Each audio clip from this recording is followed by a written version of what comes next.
Assalamualaikum warahmatullahi wabarakatuh. Perkenalkan kami dari kelompok 6 yang beranggotakan saya Sekar Ageng Azizah Purnomo dan rekan saya Sinta Ulil Amri.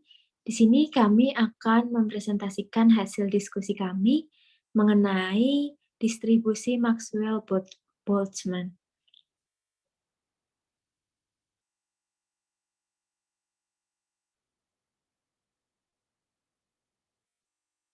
Nah, distribusi Maxwell-Boltzmann sendiri menggambarkan kecepatan partikel dalam gas, di mana partikel tidak terus-menerus berinteraksi satu sama lain, tetapi bergerak bebas antar tabrakan pendek. Ini menggambarkan kemungkinan kecepatan partikel atau besarnya vektor kecepatan yang dekat dengan nilai yang diberikan sebagai fungsi dari suhu dari sistem, masa partikel, dan nilai kecepatan. Distribusi probabilitas ini dikemukakan pertama kali oleh James Clerk Maxwell.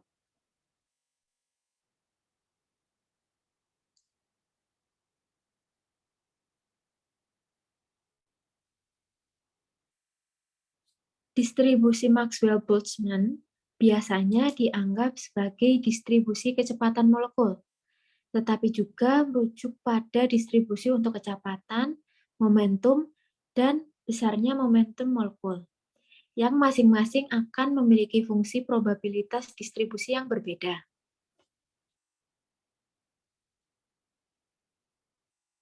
Distribusi ini dapat dianggap sebagai besaran vektor 3 dimensi, yang komponennya adalah independen dan terdistribusi normal dengan mean 0 dan standar deviasi A.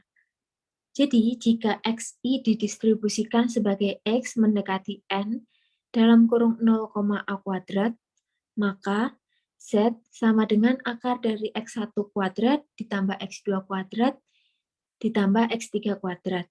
Didistribusikan sebagai distribusi Maxwell-Boltzmann dengan parameter A. Selain parameter skala, distribusi identik dengan distribusi Chi dengan 3 derajat kebebasan.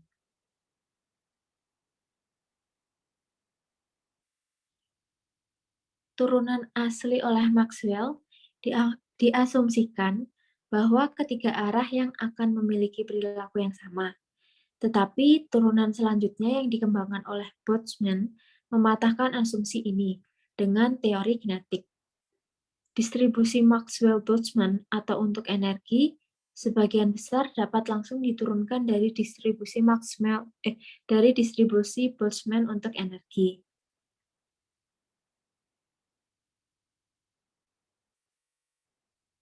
Nah, ini persamaan NI per N sama dengan GI IXP dalam kurung men EI per KT per GJ EXP dalam kurung men EJ per KT, di mana I itu merupakan microstate atau menunjukkan suatu konfigurasi partikel kuantum, dan EI itu merupakan tingkat energi dari microstate I.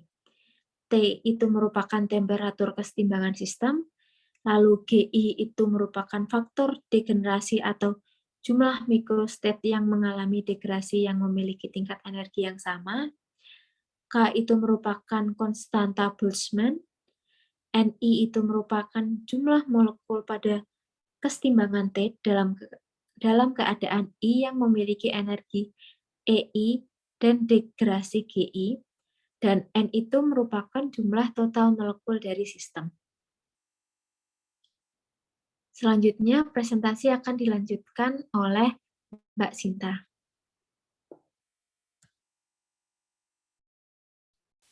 Oke, untuk selanjutnya,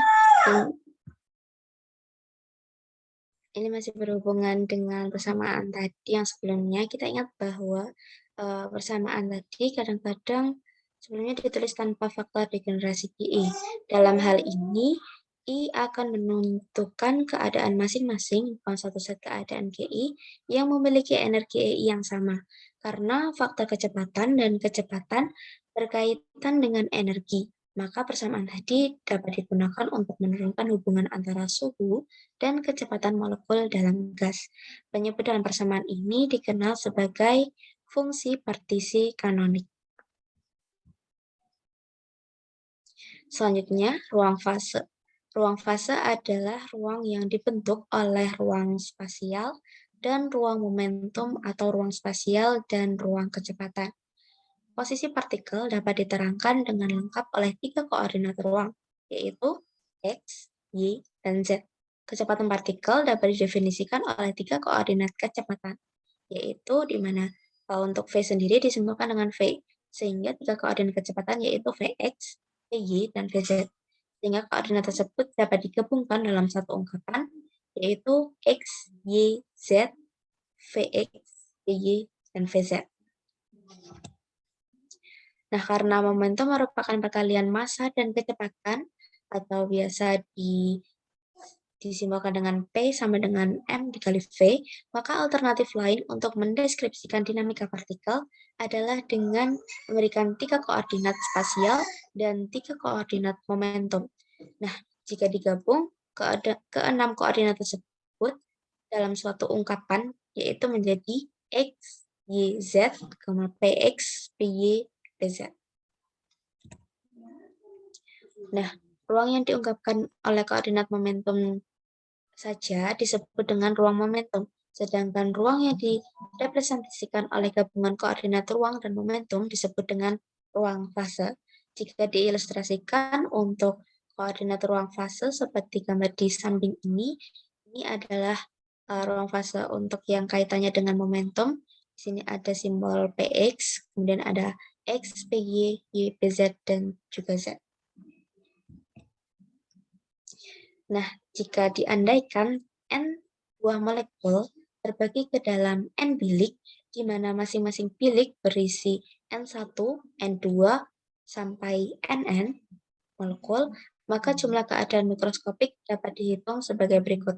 Omega sama dengan N faktorial per N1 faktorial, N2 faktorial, dikali dan seterusnya sampai Nn faktorial, sama dengan N faktorial per PNI sama dengan 1, NI faktorial.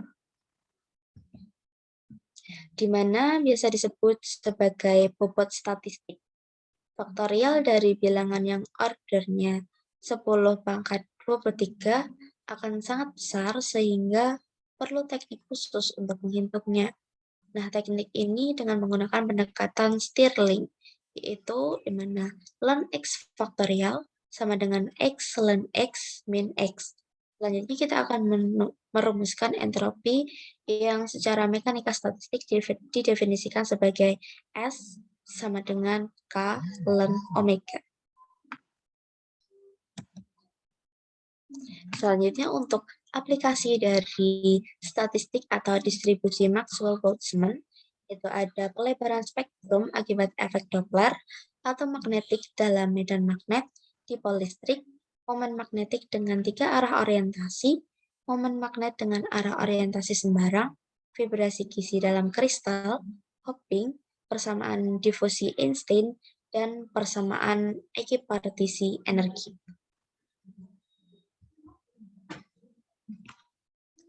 Mungkin sekian presentasi dari kelompok kami.